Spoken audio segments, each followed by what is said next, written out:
Participaciones del doctor Everardo Moreno Cruz, quien es licenciado y doctor en Derecho por la Universidad Nacional Autónoma de México. Además, cuenta con un doctorado en Ciencias Penales por la Universidad de Tepantlato. El doctor Everardo es doctor honoris causa por la Barra Nacional de Abogados. También es docente de importantes asignaturas en la UNAM y miembro del claustro de doctores de la Facultad de Derecho, integrante del Consejo Técnico y presidente del Tribunal Universitario. El doctor Everardo ha desempeñado diversos cargos como asesor de asuntos jurídicos del secretario de Marina, asesor jurídico del subsecretario de Inspección y Ejecución Fiscal de la Secretaría de Hacienda y Crédito Público y asesor jurídico del director general del Infonavit. También ha sido magistrado unitario supernumerario de los tribunales agrarios, oficial mayor del Tribunal Superior Agrario. También ha sido fiscal especial para la atención de los delitos cometidos por servidores públicos y previstos en leyes especiales de la Procuraduría de la República. Ha sido subprocurador en la Procuraduría General de la República y cuenta con la publicación de más de 16 libros, siendo Indiscreciones y Remembranzas el más reciente. Muchas gracias, doctor Everardo Moreno Cruz, y le dejamos la palabra. Bienvenido. Muchas gracias, muy amable. Es para mí un honor, un privilegio estar con ustedes, estar en este importante recinto de los poderes de nuestro gran país. Saludo y agradezco la presencia y la invitación del señor diputado Juan Ramiro Robledo, la presencia del señor diputado Leonel Godoy, de la diputada Aleida Alavés, como de todos los señores diputados que nos hacen el honor, para mí, muy distinguido, de podernos escuchar. Estar aquí es un privilegio, así lo entiendo y así lo interpreto. El tema que se me señaló fue eficacia, progresividad y restricciones de la consulta popular, el caso de temas electorales. Lo sabemos bien, la consulta popular es una prerrogativa señalada en la Constitución General de la República para los ciudadanos mexicanos.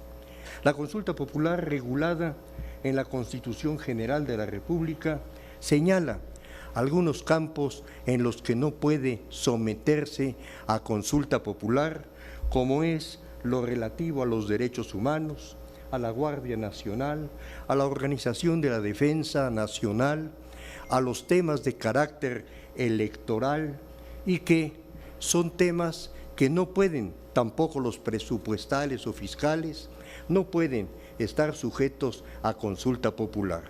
Es por eso, y con eso voy a adelantar una conclusión, que a mi juicio de ninguna manera puede someterse a consulta popular el que los ministros de la Corte sean por elección popular. Esa decisión tendrá que corresponderle al Poder Legislativo, al Poder Constituyente permanente para reformar la Constitución. Finalmente, y lo podemos decir de manera objetiva, la consulta popular se ha practicado en algunas ocasiones.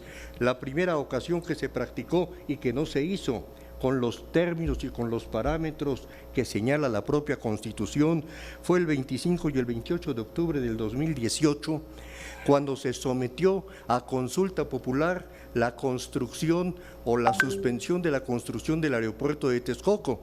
Y con todo respeto, pues quienes podían haber opinado, quienes opinaron, quizás no conocían mayormente las exigencias que debe de tener un aeropuerto. En esa ocasión, la consulta popular reflejó una votación de 1.067.000 votos y el 69% votó en contra de la construcción del aeropuerto de Texcoco, y nos costó a todos, a ustedes y a mí, mucho dinero la suspensión de ese aeropuerto. Fue una desafortunada consulta el que se suspendiera la construcción de ese aeropuerto. Después tuvimos otra consulta, una consulta que realmente no tenía sentido, porque para perseguir a los delitos no se tiene que consultar a nadie. Se consultó si se iba a investigar a los expresidentes. Para eso no se tiene que hacer una consulta. ¿O acaso vamos a someter a consulta popular el que el Ministerio Público inicie carpetas de investigación?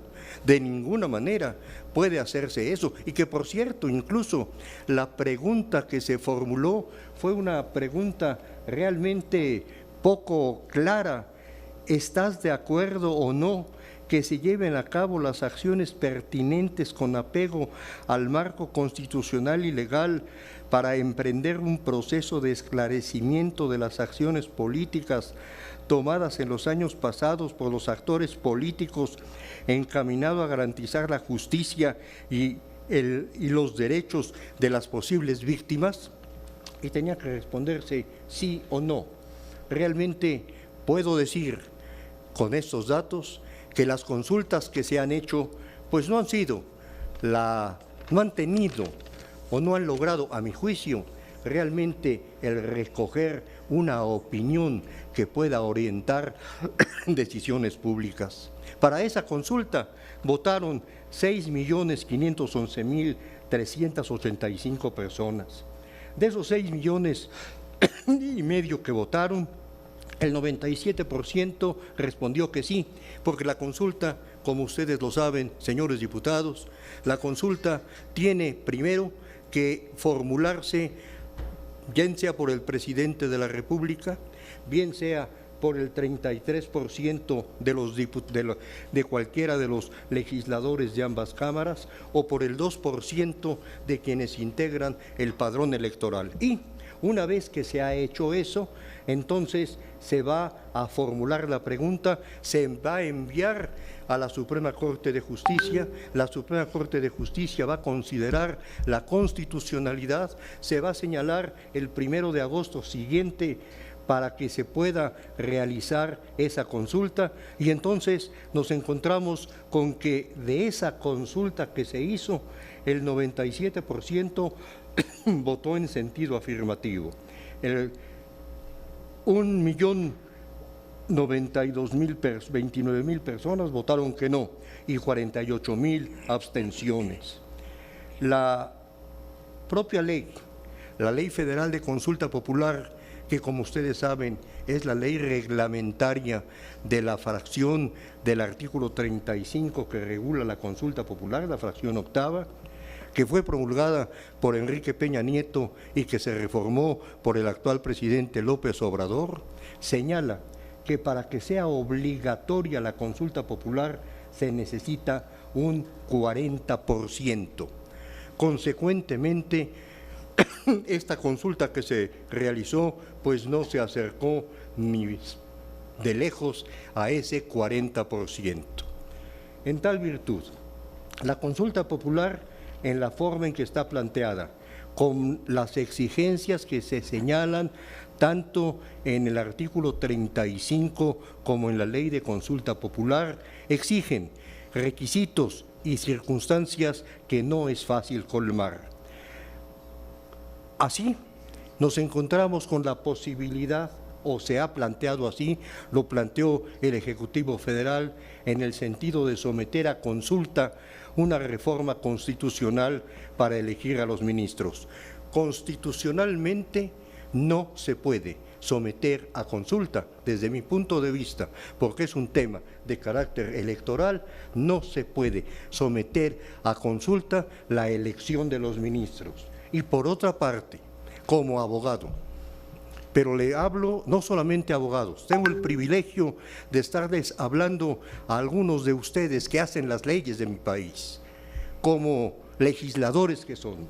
Démonos cuenta, señores, que el ministro de la Suprema Corte de Justicia o la ministra no puede llegar por elección popular, porque va a llegar por elección popular postulada por un partido político, va a llegar por elección popular realizando gastos de campaña. Y hemos de decirlo abiertamente en este conversatorio, el señor presidente López Obrador sabe la gran simpatía que tiene y la gran simpatía que tiene su partido. Entonces, obviamente que quienes fueran a ser ministros iban a ser personas anuentes con la voluntad, con las directrices y con los principios del partido Morena. Entonces, por eso es que él está pensando en elección popular. Pero ustedes, señores legisladores, ustedes que hacen las leyes, ustedes que garantizan el cumplimiento del Estado de Derecho, no deben de ninguna manera permitir que esto se realice. El Poder Constituyente Permanente, integrado por ustedes y por la Cámara de Senadores y por las legislaturas de los estados, no debe de realizar una reforma de esa naturaleza que sería realmente perjudicial para el país. No podemos negar el procedimiento actual para elegir, para designar, para nombrar a los ministros de la Corte es un procedimiento que no ha sido equívoco, que ha sido acertado. Las ternas enviadas por los ejecutivos para integrar la Suprema Corte han estado siempre integradas por personas que tienen calidad, capacidad y que, elegidos por el Senado, de alguna manera, en forma indirecta, se está practicando una elección de carácter democrático. Somos una república democrática, representativa y federal. Son ustedes representantes de la ciudadanía, son los senadores también representantes del pueblo. Qué mejor que sean ellos los que designen quiénes van a ser ministros y qué mejor que sea el titular del Ejecutivo Federal el que determine quiénes van a ser los integrantes de la terna y quiénes podrán ser los que vayan a ocupar ese el más importante sitial para administrar justicia. La Suprema Corte no ha actuado políticamente. La Suprema Corte ha actuado jurídicamente. El que haya habido, veo el reloj porque ya me quedan 4 minutos, el que haya habido resoluciones contrarias al sentir del Ejecutivo Federal no quiere decir que sea político, quiere decir simplemente que se ha actuado constitucionalmente. Y entendamos que la Constitución, partiendo de esa afirmación o de ese concepto teórico de la pirámide jurídica de Kelsen, la Constitución es la base de nuestras instituciones. Cuando se atenta contra la Constitución, se está atentando contra el Estado de Derecho. Y las resoluciones que ha dado la Suprema Corte de Justicia, que han sido contrarias a algunas decisiones políticas, no quiere decir que sean decisiones políticas, son decisiones jurídicas atendiendo a los principios constitucionales que nos rigen. Es por eso, señores, que considero que no debe, en principio, no puede jurídicamente someterse a consulta popular la elección de los ministros. Finalmente, si se sometiera la Suprema Corte de Justicia, no iba a autorizar eso porque estaría violando la Constitución. Será entonces a la Cámara de Diputados, a la Cámara de Senadores, a la legislatura de los estados, a quienes corresponda en un momento determinado determinar la elección de los ministros, que yo considero totalmente contraria a la propia estructura de nuestro Estado de Derecho. Muchas gracias.